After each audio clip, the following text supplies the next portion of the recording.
знам, че FTV Reborn е най-добрият подкаст в Сливен.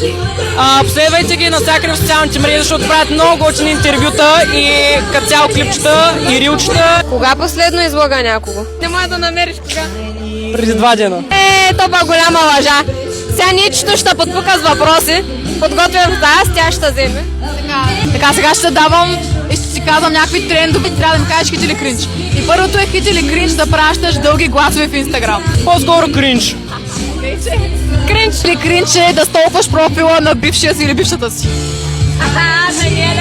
Не говори. По-скоро е кринч, обаче много зависи от това защо го правиш. Добре, хит или кринч е да носиш оверсайз дрехи. Дейче? Не виждам нищо лошо. 50-50. Е да качваш всичко на стори в Инстаграм или ТикТок. Последвайте го. Инстаграм.